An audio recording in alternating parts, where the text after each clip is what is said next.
We want to go ahead and welcome everybody to this year's 2022 State of Housing in Harris County and Houston webinar. We have a really engaging panel later today. It will start off with a report presentation first, and we're really excited to welcome you today to this conversation around housing.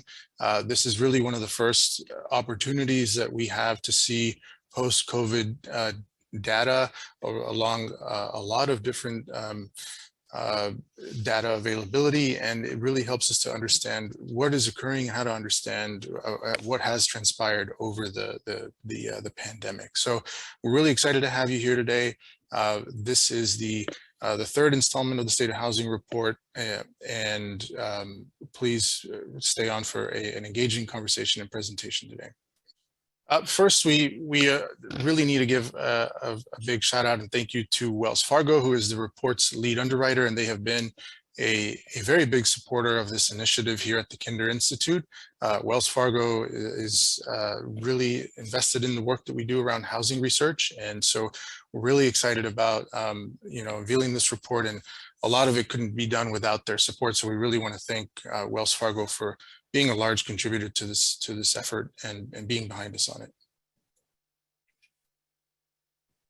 So just real quickly on the agenda for today, we will start off with the presentation of about 15 minutes that will cover some of the report's overarching findings, just a small teaser so that folks can have an idea of what those big picture findings were. That'll preface what is the best part of today, which will be a panel conversation with four amazing panelists. We'll introduce them after the report's findings have been presented. That'll go on for about 30 minutes, and then we'll open up a Q&A toward the end of the State of Housing webinar for about 15 minutes prior to closing. This webinar is also just for all of those of you who have certification through the American Planning Association. The webinar also has 1.25 credit hours for those of you seeking continuing education credits from the American Planning Association. So please make sure you log those hours if you're seeking that.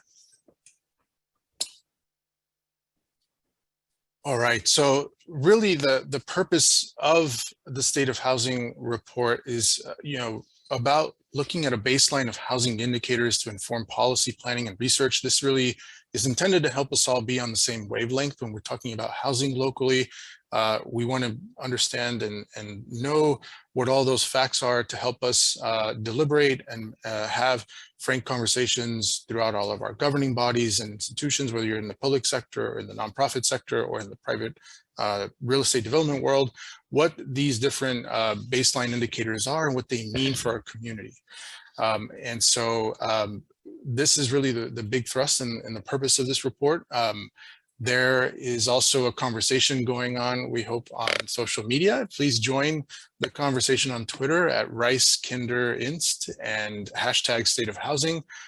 You can leave comments or a live tweet during the webinar there as you please.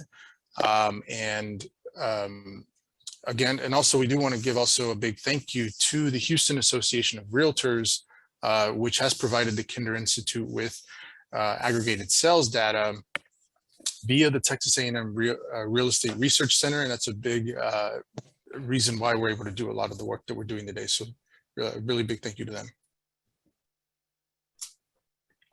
Most importantly, I think one of the biggest aspects here that we're focused on is making sure that we can make data available for others to use. And so if you please go and visit the Kinder Institute's Urban Data Platform at kinderudp.org to view and download neighborhood, city, and county level housing data from this report. A lot of that will be in Excel. And just know that there is neighborhood level data in there for 143 neighborhoods all across Harris County, which is a pretty big value add. I think the report does not cover a lot of neighborhood data. We focus a lot at the city and county level. So if you're interested in neighborhood level data, please go to the Kinder UDP website and make sure you view and download that data, which is it will be made available today after the webinar at our site. A couple of also quick explanations here. There will be references to Harris County and Houston. And so I just want to clarify what we mean by that. Anytime when we say Harris County or a data point has the geography of Harris County, we're talking countywide, right? That is all of Harris County, including the 34 cities within the county. And when we talk about Houston, that is the city of limits of Houston within Harris County boundaries. So that doesn't include the city of Houston limits in Fort Bend County or in Montgomery County, which are very small portions of the city are in areas outside of Harris County. So we mean everything within Harris County. Okay, and so now on to the findings portion of the report. It's important to preface some of these findings first by really acknowledging that housing has been a large part of the conversation during the pandemic. Housing loss, which can mean either through eviction or foreclosures, became a very real threat for millions with the global economy shutting down a couple of years ago. Work from home and online schooling also changed the needs of many households throughout the world. And some of those who could afford to make changes and pursued more space to accommodate virtual learning and work. There were also a number of federal, state, and local interventions to prevent large-scale housing loss. Interventions such as the CDC's eviction moratorium, which in some ways was effective, in other ways was not. The CARES Act, the American Rescue Plan, and even locally, like the Houston and Harris Emergency Rental Assistance Program. There's kind of a patchwork of different interventions here, but all of this to say is that in some, housing really underwent some dramatic policy shifts and also market shifts. And we were already experiencing historic housing shortages at the national level by about as much as 2.5 million homes in 2018, which has since grown now with a lot of the supply chain constraints and labor shortages. And so against this backdrop, what this year's report illustrates, or what comes up to these four main buckets that we're focusing in on in this presentation. There's a lot more in the report, but the first big point here is that home prices are increasing, especially in county suburbs. And so it's not just happening in areas that are central core or close to job centers, but kind of areas further out. It's no longer this drive till you qualify situation. That narrative is changing. Two is that demand for single family homes and even townhomes to a certain extent is really driving up prices of the for sale market and keeping inventory low. Third, or number three here, is that home ownership is further out of reach for the median renter household. This is something that we've documented over the years in our state of housing reports, and we have just witnessed how that gap is becoming much wider. And number four is that racial disparities in home ownership are really setting up the terms for inequitable wealth generation.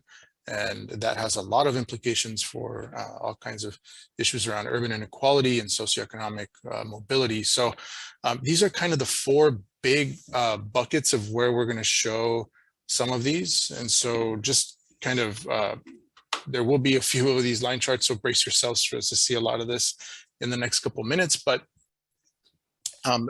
important to highlight here that median home prices, they rose sharply from 2020 to 2021. We saw a 16% increase countywide and a 10% increase in Houston in the last 2 years. Those numbers are a significant uptick from what was a 6% average over the last decade. So if you look back at those last 10 years, we were averaging about 6% growth. And we, in the 2020 to 2021, that did increase quite a bit, up to 16% again countywide and 10% in the city. And the median home price now, I do need to state this, is that in Harris County, it's now hitting $285,000. And in the city, we're at $315,000 for the median sales price of a home. And kind of surprisingly, to some maybe, but this is happening because a lot of the existing homes or resales are going up quite a bit. And so over the last decade, you can kind of see here the prices for new construction and for existing homes, or what are called resales. Resales were kind of at the bottom of the market, but you can see there's really a price convergence happening in 2021, where these wide disparities between new builds and existing homes, it's closing, and there's been a lot of activity over that's affecting the price of resale homes. And that has serious implications for the lower end of the housing market, usually because the existing housing stock or resale stock, it plays an overwhelming share of our affordable housing, whether those homes get bought and then put on the market for rent as single family rentals, or even as small condos or apartment complexes. And so this existing home resale price is quite concerning to researchers. As you see, these increases are up there with that 17% countywide and 16% in Houston in the last year. That's been the growth for them. And when you look now at the housing typology, what we see is that the median sales prices for single family homes increased quite a bit. These are the ones in yellow, single family here being the top yellow line being in the city of Houston, which is now approximating $350,000. And in countywide, that figure also jumped quite a bit. It's just a tad under $300,000 for a single family home in the county. And so that's really driving up the price increases here. When you look at townhomes as well, those have typically, that housing product has been a lot more or higher priced than single family. Single family has obviously made strides and caught up with townhomes, but townhomes also did increase from 2020 to 2021 at quite a bit. And so the increase here in prices for single family and townhomes are really driving that. At the bottom, you see condos in both county and city. And condos, while they did have a slight bump from 2020 to 2021, they're still relatively low, hovering at the $150,000 mark. Homes countywide, what we see here is that in both Harris County and in Houston, homes really disappeared from the market in less than 2 months. That's the figure here. You can see this is the average months on the market for a for sale property. In 2021, we can really see how in Harris County it was much less than 2 months, and in Houston just about at 2 months. But this really shows us where there's been a lot of demand for to buying either new builds or existing homes. And so they're not really, we don't really have a big enough inventory level here as of 2021. And what this also kind of conveys is just kind of the geographic preference here for homes. It's countywide, we're seeing a lower inventory or more demand than in Houston proper.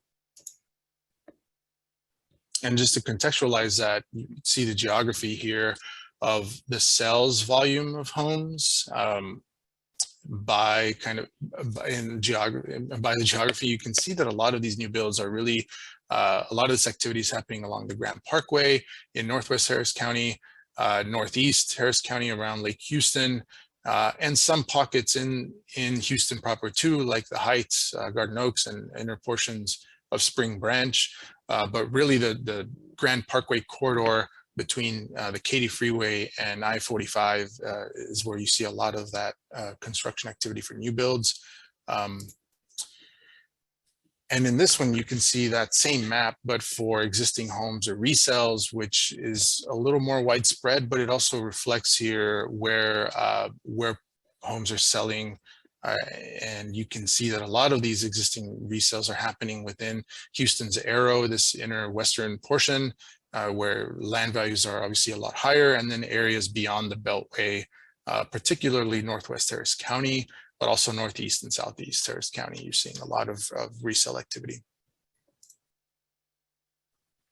Transitioning over now to homeownership being out of reach, which is that third bucket in the top four findings here, is that the price between it's really becoming harder for renters to enter the home owner market, and the affordability gap that we've been documenting over the last 3 state of housing reports has really grown significantly over the last few years.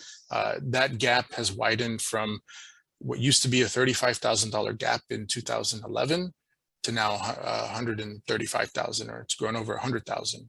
And what this gap shows is that the median sales price is really outpacing the purchasing power of the median renter, right? And so right now, a median renter countywide can afford a home at about $150,000 a year, sorry, $150,000. But that home price is at $285,000, which really, it's really shutting out a lot of people from the homeownership market who might want to be in it. In Houston, that affordability gap also shot up by about 100,000 in the last decade. But the affordability gap itself is a lot higher. It's $172,000 from what a median renter can afford, and the median sales price in Houston, which is $315,000. And so really this gap represents a lot of what's occurring here with homeownership just becoming a lot further out of reach for folks. Now, transitioning over to some of the racial inequities here that we're documenting, and these are some interesting numbers, but the first graphic here that we're showing is that what you see here is that homeownership is decreasing, and most notably for Black Houstonians in both the county and in Houston. This is the number, it's the column here in green. It's decreased by 5% countywide and 7% in the city of Houston. This is a number that we've tracked in prior state of housing reports. It's not, it hasn't changed.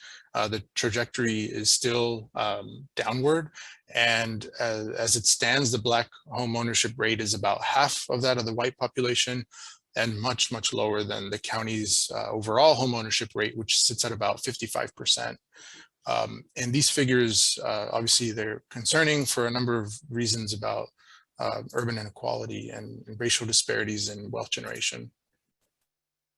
But looking a little bit closer at the, specifically at what's occurring with home loan originations, we do see, at least in the last 3 years here, that there has been an increase in the total number of home loans by Houstonians across different race and ethnicity backgrounds. And so that number is going up. Specifically for Hispanics, it's shot up quite a bit in the last few years. And so there are more home loans being made, and more Hispanic, Black, Asian, and white Houstonians entering housing in that capacity.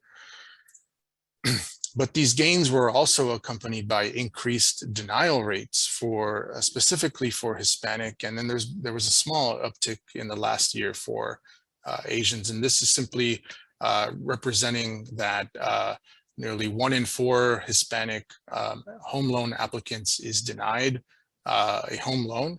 That number is also very, very high for Black Houstonians. It sits at about 0.23 out of 100. And so these numbers are concerning, and there's quite a disparity between Hispanic and Black and even Asian and white Houstonians. And so this is really a telling figure. It has a lot, these very high denial rates really mean that there are a lot of people trying to enter the home ownership market from different race and ethnicities, but there's really systemic issues there that are keeping people from accessing it. And so this has very consequential implications for, again, for urban inequality, wealth generation, and socioeconomic mobility long term.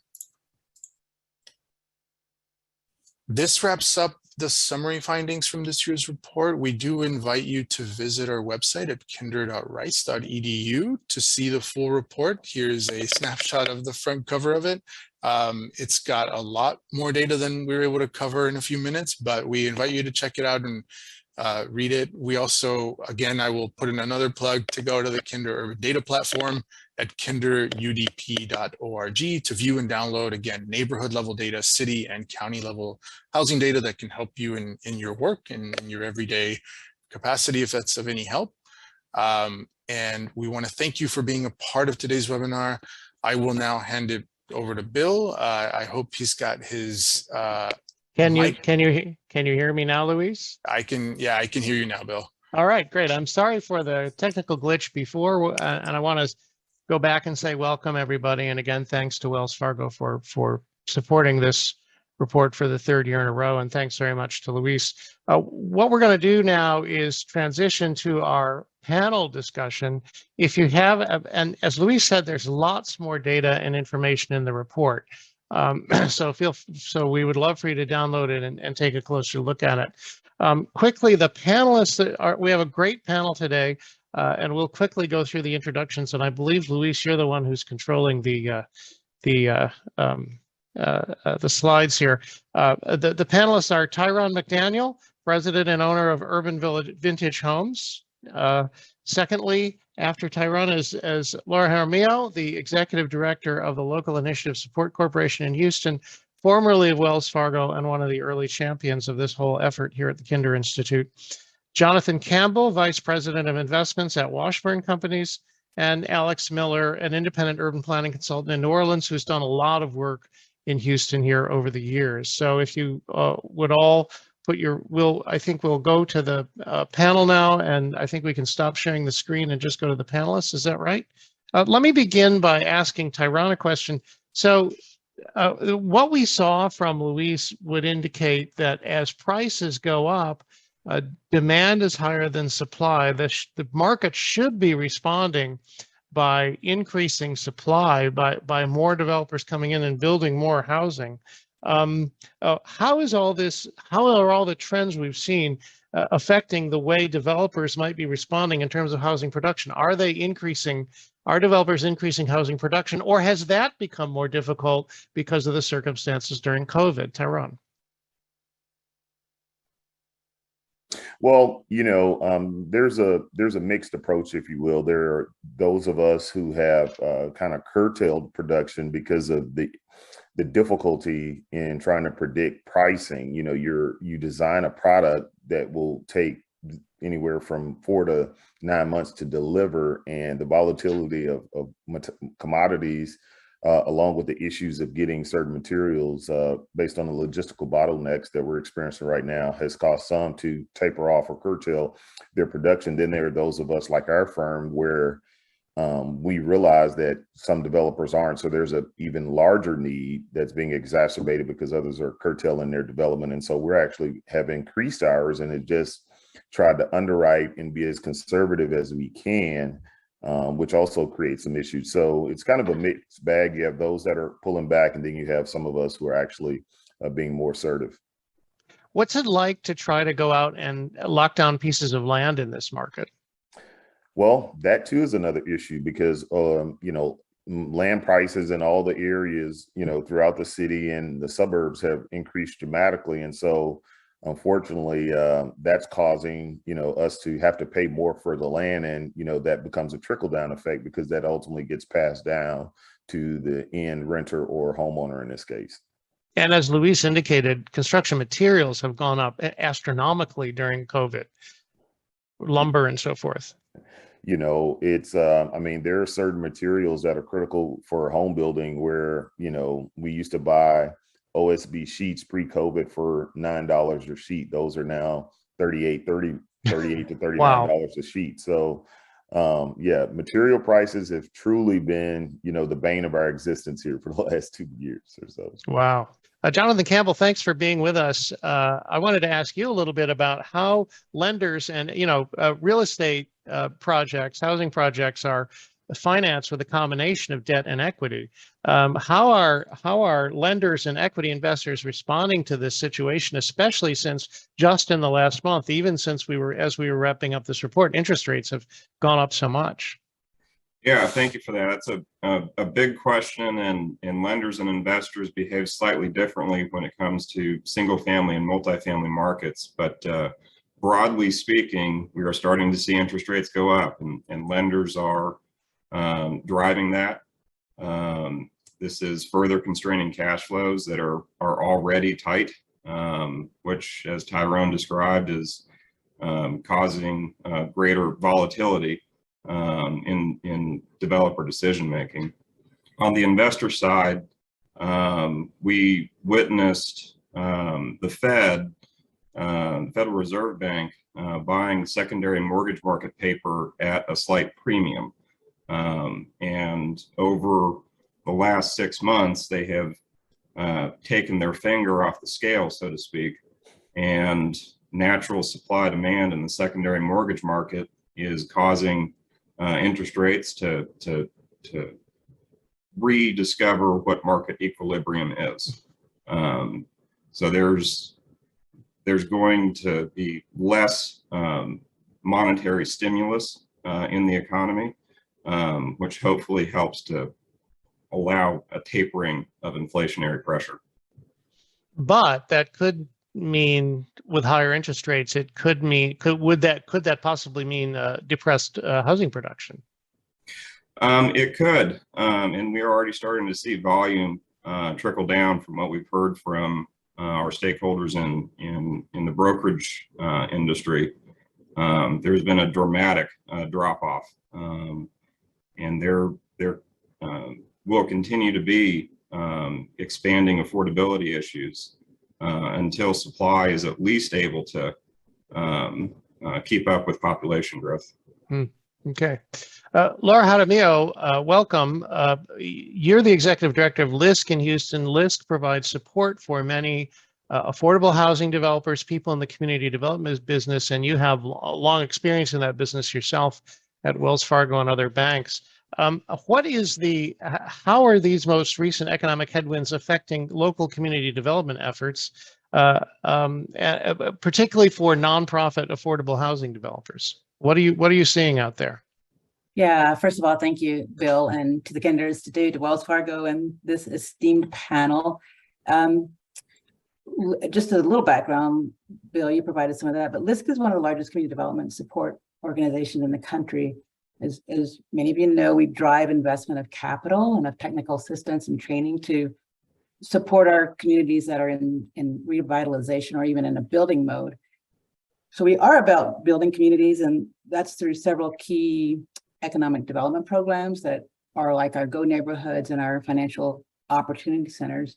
But through these recent economic headwinds, as Bill appropriately called them, we are seeing stress in our communities that we deal with and how we deal with them. And everything that Luis highlighted in that report around the widening affordability gap, blocking first-time homebuyers out of homes, even the fear of eviction and not feeling secure in your home, even preparing for while you're still recovering from disasters. All of this affects our work and really of our partners, our community development agencies who work in this comprehensive way. So they provide not just the affordable housing units, but those wraparound services of financial guidance, of workforce development help, of homebuyer education, and so much more that we are feeling the trade-offs. They're dealing with their own organizational issues that we all hear about, the hiring issues, the stress of their own hardships and their team's issues, and now the sheer numbers of clients in need. So trying to build confidence with those clients is a credible effort, but it's a daunting one. So, how do you continue to focus on the importance of building assets when staying in your home is not even certain, or building your credit when keeping your job isn't certain, providing food for your family or medical or even mental health assistance when the economy is so unstable? So quite a hit.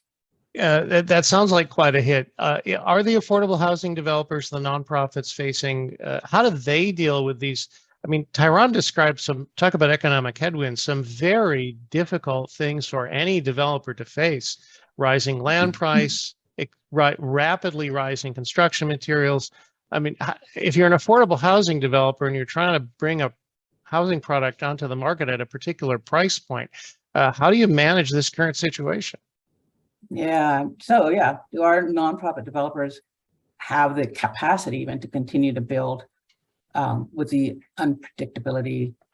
Cost of business is higher, so do you trade off on quality or on the size of your product, the options that you offer them, or even increasing the price? So developers have to become very creative, as do the lenders, and with the focus on trying to get BIPOC families, individuals into homes.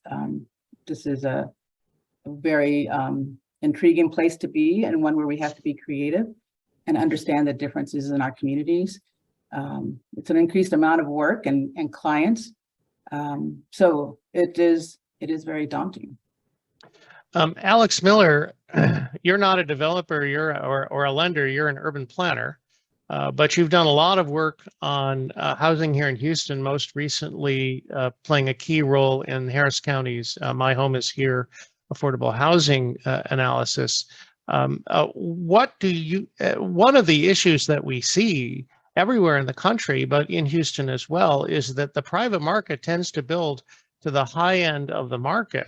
Whereas the affordable housing developers, of course, are required to focus on the low end of the market, and that leaves a big gap in the middle where housing is just not being built or provided for middle-income folks. What kind of policy, as an urban planner, what kind of policy tools do you see that are emerging that might be able to help with this situation here in Houston or across the country? Yeah, Bill, thanks so much. And again, thanks for inviting me to join you guys on that My Home is Here project. It was really a compelling one. And, you know, I think as an urban planner, right, we're looking at these larger trends in policy across the country, as you've said. And I think, you know, one of the things that folks are looking at consistently is just that the single family housing model, given construction costs and given all of the other supply chain challenges, it's going to be really hard to continue to deliver that at an affordable rate for folks. And, you know, even for middle income folks, we are starting to see a lot of those people get squeezed out of the market. Folks who have good jobs, 2-income families, they still can't get loans. They can't afford the level of cost that it will take to deliver a new single family home or even a resale, right, as you're seeing in many cases. And so, you know, one of the things we're looking at a lot is increasing density, right? And that doesn't have to mean giant high-rise buildings, but it means things like 2-family homes, right, which are great opportunities for folks to build wealth because you can own one side of the home at an affordable rate, and then you can rent the other side out also to somebody who needs a home in the area. Thinking, you know, 2-family, 3-family, 4-family options as neighborhood infill and ways to design those such that they really seem to fit into their neighborhoods. Really, you know, land prices are just increasing, and the only way to help fix that is by helping more people live on the land we already have that is close to jobs and services, right? Accessory dwelling units are another big thing, right? To increase density, so you help people. Those are second units on a property, or sometimes called granny flats. Exactly, granny flats, carriage homes. You know, you might know them in carriage a lot home, of carriage homes on top of a garage. Yeah, right. Yeah. So a lot of different ways to just get more people living on that land that we already have. Another way, or another thing we think about, is trying to promote housing types that have lower construction costs, right? So manufactured housing, I will say, has made a lot of strides in the last 10 years. You know, people tend to think of mobile home parks as being undesirable or, you know, low quality, but there's actually a lot of manufactured options out there now that can look just like they fit right into a neighborhood, or modular options. So ways that we can be, as you know, folks were already saying, creative about lowering construction costs such that we can really manage to continue to deliver those products at reasonable cost for folks. But that does often require some building code changes and other things on the part of local jurisdictions. I want to get back to the question of homeownership and especially homeownership among people of color in a minute. But Jonathan Campbell, first I want to come back to you and ask a little bit about the question of what we might call resilience. In the last 6-8 years, Houston has been just hammered with one disaster, natural disaster after another, not even counting COVID. We've had several floods, including Hurricane Harvey. We had the winter freeze. How are investors building in risk and the possibility of resiliency into their work? How is this affecting insurance rates? How is this affecting the ability of people to either rent or own places to live? Sure. The cost of insurance is becoming one of the dominant variables in developer decision making, and we're actually seeing developers decide not to build because of the cost of insurance to them or to their eventual buyers or renters. Both. They are starting to see that consumers will be. They're projecting that consumers will be unable to pay the rent for certain apartment complexes along the coast. And so they are electing to develop farther inland where insurance premium costs can be more predictable. Banks will finance financially feasible projects. This insurance cost is a major existential threat to housing affordability, particularly for the affordable housing industry, which is modeling their cash flows on razor thin margins. Tyron, I want to ask you a variation on that same question. We've seen a lot of natural disasters here in Houston in the last few years. We've seen efforts to create more resilient communities. Is this disaster situation and resilience emphasis, is that changing the housing products that you and other developers are building, or changing the way those products look? To some degree, they are. You know, with our practice, you know, we're trying to develop and design products that, you know, are at least able to withstand some of the, you know, these storms and calamities that are that we continue to experience. One of those things is flooding, and so building homes higher up and things of that nature. But it's more difficult to do that in this environment when all of the core commodities and materials you need to just deliver your standard product continue to go up in price. And so building more resilient housing requires a higher quality material, and in some cases different material. And so it becomes a situation where, I hate to use this phraseology, but it's like death by 1,000 cuts. You have so many different battles that you're trying to fight at one time. And so yeah, it's very difficult, to put it lightly. And Tyron, you had already said that certain construction materials had quadrupled in price. Exactly. And now at the same time, for resilience purposes, you sometimes have to increase the quality of the materials, and that drives the price up, I assume, even more. Yeah, very much so. I mean, you know, there are products, you know, most of us try and spec a house and design it in such a way where the home will actually be a quality structure that will last for, you know, many decades to come. And to take that one step further, to add a greater level of resilience and design to that particular product means that you're going to have to spend more money on materials, which that gets exacerbated by the fact that there's a shortage of materials. So a lot of these higher quality products aren't readily available.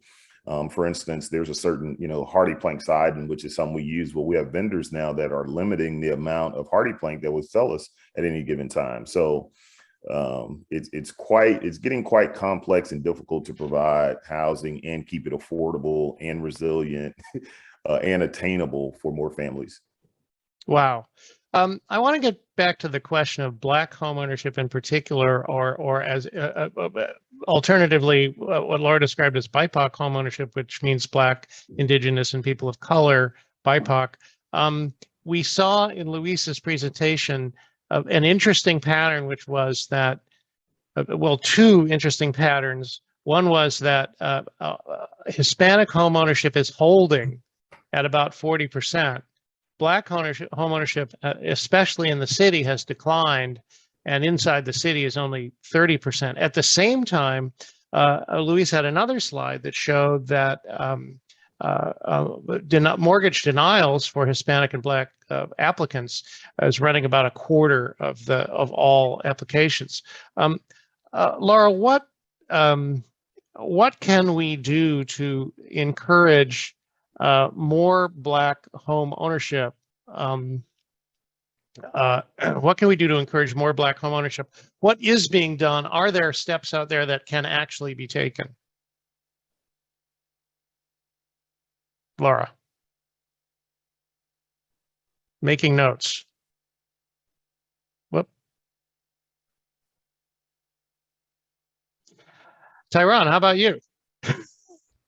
Looks like Laura might have froze. Oh, yeah, I think her screen is froze. Can you rephrase the question? Oh, how do you reach, particularly in the city of Houston, where Black home ownership is only 30%? Sure. How can you reach the prospective Black homeowners and successfully bring them into the marketplace and get it and also deal with this question of the very high denial rate that both Blacks and Hispanics face? Yeah, you know, unfortunately, I wish I had a magic wand and had a solution for this. You know, there's a huge chasm of financial education in our community. And then, quite frankly, a lot of historically Black neighborhoods are seeing a dwindling population because these areas are being gentrified. And as a result of that gentrification and redevelopment, the price points are, at such a point where a lot of these individuals who would love to live there or, have historically lived there can't afford the housing. Right. So there's no easy answer there. I really don't know how we can fix that. We see a lot of townhomes being built in historically African American neighborhoods inside the Loop, Third Ward and Fifth Ward in particular, that are simply not affordable to the people who have always lived in those neighborhoods. I do want to raise another point and ask a question. Luis, if you could come back on, because I think I want you to address this question. We had a question from that was popular related to this from Steve Spillett, who is a market analyst here in Houston, who actually also worked on My Home Is Here.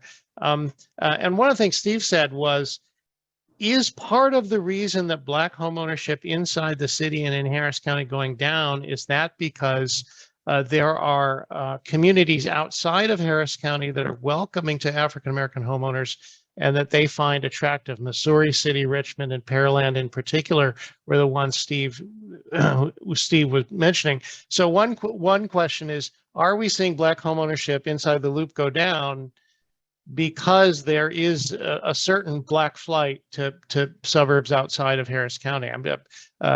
Luis, I'll ask you to take it, and Tyron and anybody else who wants to jump in, please do. Just briefly, I think that very could well likely be occurring. We don't have the data as part of the state of housing report to be able to come up with any kind of hypothesis around that or any conclusions around that, but that very well likely could be the case. And is, as I would bring it back to what Tyron mentioned too, that just like the price points of new housing that is being built in the city is if for those Black residents who are renting and might be thinking about entering the home ownership market, those price points are very costly and quite be very prohibitive, to where they used to be able to, they have probably been going further out into the suburbs. But again, I think that we need to be careful with that, because that might be changing soon, as we just saw with these home prices in further out areas of the county going up. What is going to happen with these in and out flows happening for Black Houstonians, but also maybe for Hispanics and Asians? I think there's a lot of interesting questions for future years to explore about interregional migration that is very interesting and that we should probably keep an eye on.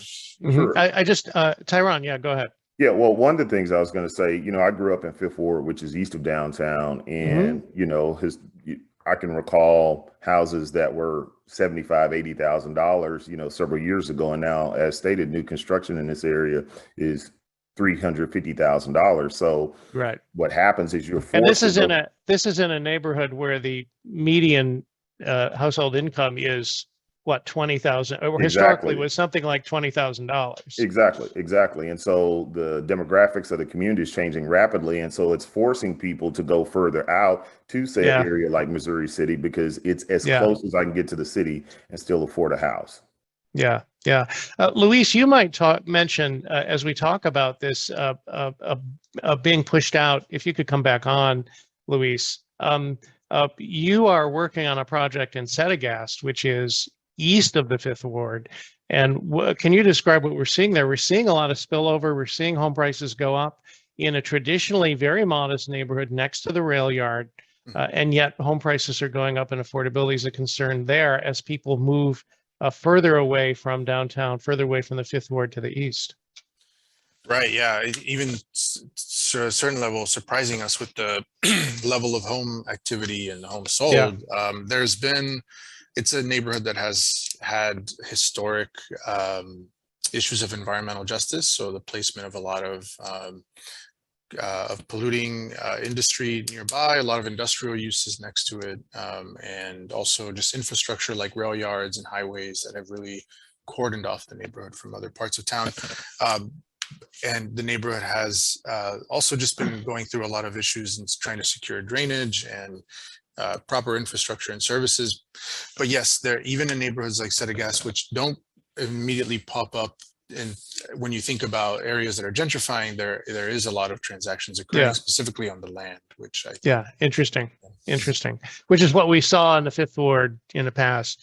I want to go. We're getting lots of questions. I want to go to the questions very soon. And by the way, Laura Jaramillo is trying desperately to come back on. She had a connectivity issue. Her latest remark to me via text was "arg." But in the meantime, I want to ask one final question of the panelists, and Jonathan, we'll start with you. It seems like we're headed to some. Well, we're clearly in a market correction for some assets, such as stocks. It would appear as though we're headed to a market correction in the housing market. I'll begin with Jonathan, but I want all of you to address this. What is that, if we are headed toward a correction of the housing market, what does that look like? And is that good or bad for Houstonians? Jonathan? I guess I wouldn't use the term market correction in the traditional sense, because typically what you have is increasing demand and then increasing supply delivery to satisfy demand. And so you effectively have, in most instances, an overheated housing market with there end up being too much housing stock, and then prices go down. Then prices drop, right? Exactly. So in this instance, I'm not sure that our economy has ever experienced a situation where supply was constrained, and demand was far outpacing supply, not because of wage growth, but because of low interest rates, which was temporary in nature. And so I wouldn't describe it as a correction. I wouldn't describe 2020 to 2021 as a boom year, except for maybe sales brokers. They seem to have benefited quite a bit. They were the chief beneficiaries. They certainly were. So households that refinanced or upgraded to a larger home will benefit from having locked in at historic low mortgages. Right. However, prospective new buyers will continue to be blocked out of the market. Yeah.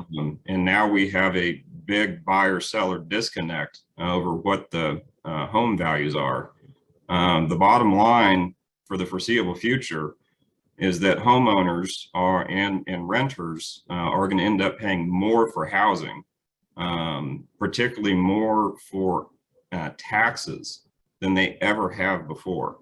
Because property taxes are going to go up to reflect the increased value. Absolutely. Yeah. Your local assessors are going to take full advantage of what they perceive to be a more traditional increase in values. And there's a lag there that is going to take us years to recorrect local assessed values to get them back down to wherever market equilibrium ends up being. So it's going to be a tough couple years for property taxpayers. Tyron, as a developer, what do you see over the next couple of years? And is it going to be a correction, or what's the market going to look like? Well, I agree with Jonathan's sentiments. I think there's some level of softening just because of the convergence of all these different things that are going on. So I do think I don't want to necessarily say there's a little bit of relief, but as of late, you are starting to see a little bit of price reductions at some of the higher points. But when it comes to affordable housing,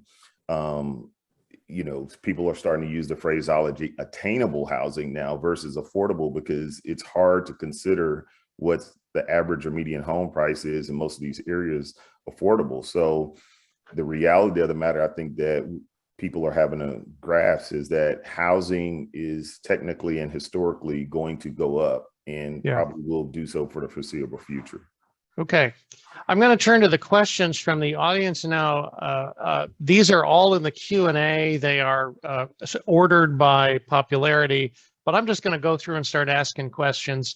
The first one I think I'd like to throw open to the planners on the panel, Luis and Alex. Does the presence of a high capacity transit or a plans to implement high capacity transit, whether that's express buses, BRT, rail, is that affecting interest in and the price of particular kinds of housing units in Houston? I've read that actually there is more transit-oriented development occurring in Houston than anywhere else in the country, primarily along the red line between downtown and the Med Center. But of course, the rail system has expanded, and there's big plans for BRT. So Alex or Luis, our AICP planners, I'm curious your thoughts. Well, I'll start, but I think this is actually really Luis's area of expertise. So I want to make sure we leave some good time for him. So, you know, I certainly think that with all the TOD efforts, you know, Houston has been making between walkable places and, you know, actually building out the rail system. You know, it's not, I think it's great that we're seeing, you know, actual market interest in helping build that out. I do think one thing, you know, broadly that results from what Jonathan and Tyron were just talking about also is that we are just going to have a lot more renters, right? People who are not buying homes for the next, you know, 5 years or so. And so we need that kind of rental stock to come online in order to help meet that demand. Now, we're not necessarily talking about, you know, lower price units, but the hope is that this at least helps kind of supply keep up with demand so that we're not, you know, continuing to increase those rental prices as much as we otherwise would. So that's kind of my perspective, you know, kind of broadly, but Luis, you probably have a better perspective on the exact numbers and sort of levels of progress that are being made along the red line and so on. I think the red line is a great national example. It's also in some ways an outlier just because of how great it is and how successful it is in connecting two big job centers. So it's really attracted a lot of investment. But when we talk about the system at large, I feel like there's certainly something to be said about, I wouldn't say necessarily that, at least research hasn't shown that bus rapid transit increases price value. Certainly not as much as light rail transit or heavy rail transit stations do.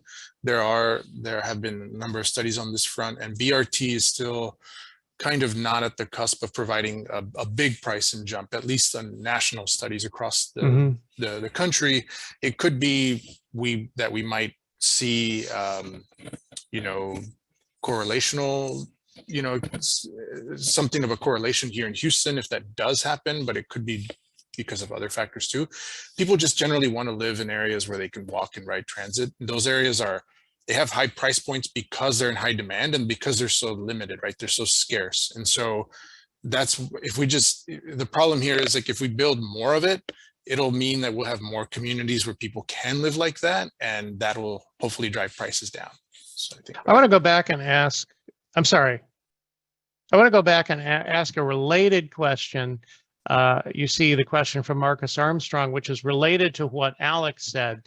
So we cannot develop housing fast enough. Typically during a recession, we see home prices fall and rents decrease. But as Jonathan was saying, with demand staying high, will we expect rental rates to continue to increase, and will roommates come back into the equation? Jonathan, do we expect to see rents stay high in this coming year, in this coming years? Absolutely. Yeah. The construction cost issues for single family translate into construction cost issues for multifamily. Yes, no different. Yeah, these are universal issues. One new trend, and there's been several articles of late describing this, and we're seeing this more and more in suburban sprawl cities where investors are developing master planned single family rental projects. We saw another story in the Chronicle this morning on that very topic. Yet another big single family rental project going up. And that's a very dangerous signal that this is further compressing the middle class. Yeah, you see the same thing, Tyron? Yes, I do, 100%. You know, the build to rent market is growing at an astounding rate. And, you know, we're starting to see a lot of, you know, private investors, maybe not as big as the group that was referenced in the paper that you saw today, but just in our experience, we're seeing a great deal of build to rent. And again, it will compress the middle class, and I believe will continue to be a part of the reason why housing prices will continue to go up along with rental rates.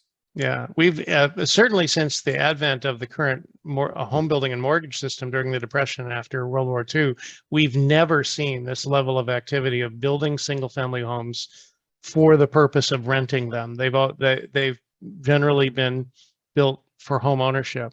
I want to go to a slightly different question. We talk a lot about how so many people being shut out of the home ownership market. One question is, how are single women who do not qualify for special assistance doing under current conditions? I mean, how do they afford to rent or buy? Do they do better with condos? Luis's slide was very enlightening that townhomes are going up in value a lot. Condos are quite cheap, which is, I assume, part of the reason they're not getting built by developers these days. But does that provide a market opportunity for people who are otherwise shut out? Or is that just not, is such a small part of the market it doesn't matter? I mean, I think it's absolutely something we have to start looking at new kinds of housing typologies, right? And trying to promote options. I mean, so single people in general is just a rising share of the American population across the board everywhere. And it's not what you think, right? You think, oh, you know, young professionals, you think, you know, elderly folks. It's really all age groups. The percentage of single people is rising who are going to need housing, and they only have one income, right? And they don't need probably quite as much space as a family home. And so that's another sort of segment of the population we really need to be building toward, is to make sure that that group of folks is able to get the kind of home and the amount of space that they need, because if they're trying to buy a 2-3 bedroom house, they're going to get outcompeted by 2-income families a lot of the time. Thank you. I want to go on to the next question, and I want to throw this to Laura if you're there. Laura, I think you are there with on audio, but not video. I know you're having trouble. Laura, are you there? I am, Bill, yes. Okay. Yeah, that's okay. Will the panelists describe the systemic issues that Luis mentioned as contributing to increased racial disparities and loan denials? Is it partly the result of a disproportionate economic impact of the pandemic on Black and Hispanic residents? I guess the question is, why is this high? What's behind this high loan denial rate for Black and Hispanic home buyers? Laura?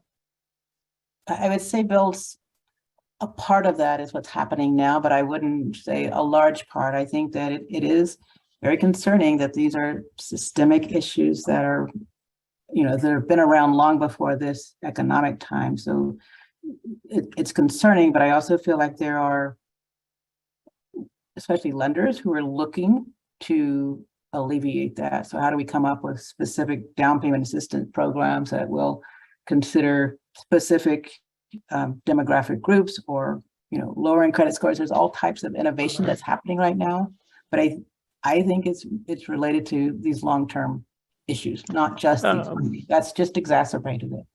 You did previously say, Laura, that it's time for creativity and innovation. And I'm wondering, and I'd be happy to hear from the other panelists too, what kinds of creativity and innovation do you find now in trying to get people into domiciles, into dwellings, whether it's home ownership or rental? What kinds of things are people doing now that they weren't doing in the past? I'll start with Laura. Just as I was mentioning on the lenders who were taking a specific look, the large banks have specific programs, and the unintended consequences are something that they are focused on. If we're trying to lend specifically or provide programs specific to Blacks, African Americans, Hispanics, what are the unintended consequences, which may be driving them into certain neighborhoods or keeping them there? Or I think those are issues that are beginning to help, at least to look at them right now, but there'll be long-term results there. Several of the large banks have specific programs going on around that. Jonathan and Tyron, anything to add? Jonathan looks like he's about to say something. Tyron, you got something? Go ahead. I'll request you. I just offered that there might need to be a reimagining of some building code standard and processes that we go through to arrive at what is approvable in different regions. Coastal regions in Texas are going to be very different than panhandle regions, and building code standards ought to be allowed to be modified to be much more specific to the region of where the house is. this kind of one size fits all type of approach that we typically have. Building code standards might need to be reimagined. Tyron? Well, that's why I deferred to Jonathan, because he made a great point, and it's one that's close to my heart. There are some things we have to do in terms of how we allow permitting to happen. For instance, just one highlighted example is in Houston, if you're building a duplex, that's considered residential.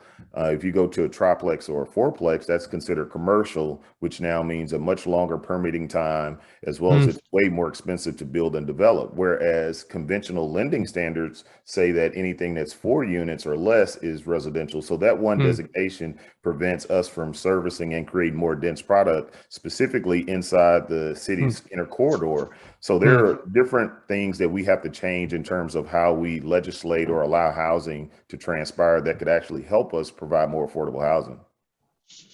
That's great. I want to ask a couple more questions about density based on the next 2 questions on the list. And I'll go to Alex because you brought up the density question. Are there other things? Tyron just made a great point about the way the city of Houston deals with I'll call them plexes. The flip side, of course, is that Houston is a very large city with no zoning. And so therefore, you do tend to see higher density product in places that in many cities you would not. What are the trends, Alex, in the way cities are encouraging higher density housing? And are those applicable here in Houston? Yeah, I mean, I will say, so you're right. In a city with no zoning, or obviously there are still site development restrictions and code restrictions, as Tyron mentioned, that affect, what you can build on any particular site.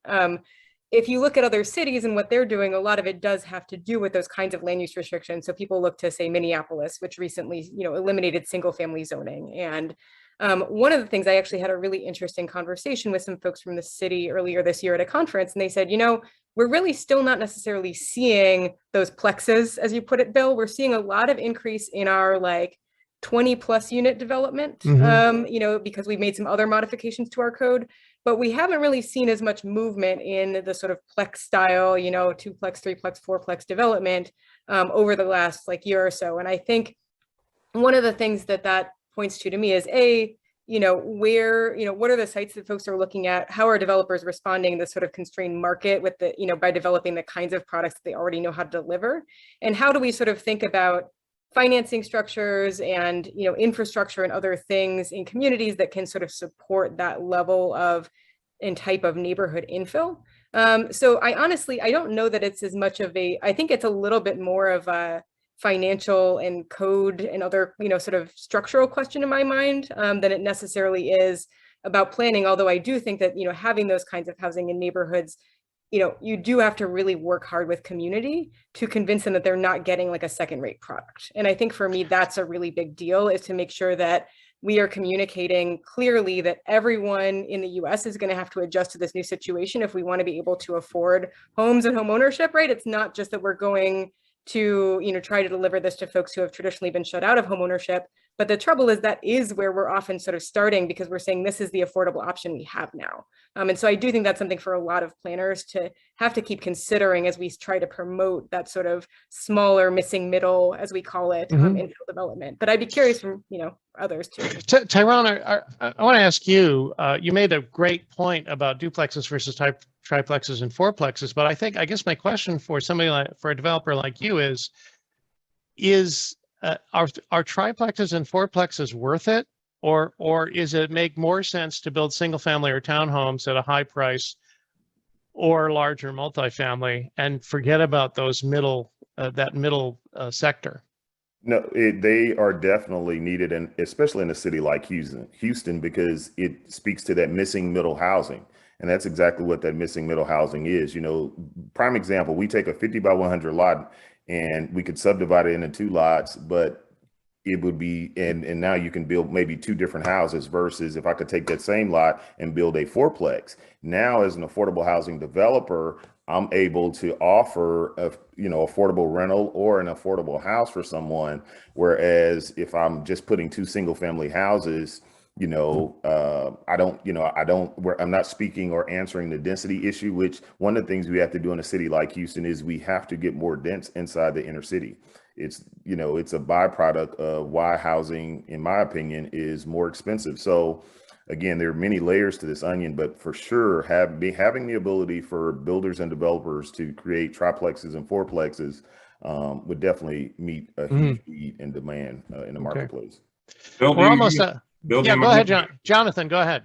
Do you mind if I ask Tyron a question? Of course, go ahead. I'm not the only person who can ask questions on this panel. Tyron, was Take it easy, curious if you might have an opinion on some of our jurisdictions in the Houston area about their parking requirements, and if parking requirements might need to be looked at. I think several jurisdictions developed their parking requirements in the 1950s, and since it's been 70 years, maybe we need to look at that with some fresh eyes, particularly in light of new mass transit systems. Yeah, most certainly. I mean, you know, the reality of the matter is we live in, you know, oil and gas dominated part of the country. And as a result of that, our development is very car centric. The reality of the matter is Houston's made up of people from all over the country. And so these parking guidelines that we have, they become very restrictive. And again, it's part of why there's difficulty in getting our city more dense. And so we're having to allocate so much space for parking, which obviously we don't want to fill our streets up with dormant vehicles. But, you know, I'm on a panel with the city, and one of the things I was bringing to the city's knowledge, there's a great deal of people that move to Houston that don't have vehicles because they come from areas where transit it's easier to get around. And They move to Houston, they want to live inside the city. And so they don't need 2-3 parking spaces. They need a place for their bicycle, and they want to be close to their job centers and entertainment places. So we definitely need to look at what our parking requirements are. This doesn't mean all of a sudden all homes don't have to have a parking, a garage or whatnot, but it does mean that in certain areas, specifically within the city, we can I don't want to use the word lax, but we can definitely be a little bit more liberal in how we apply these guidelines so that we can create more housing that's more equitable and affordable.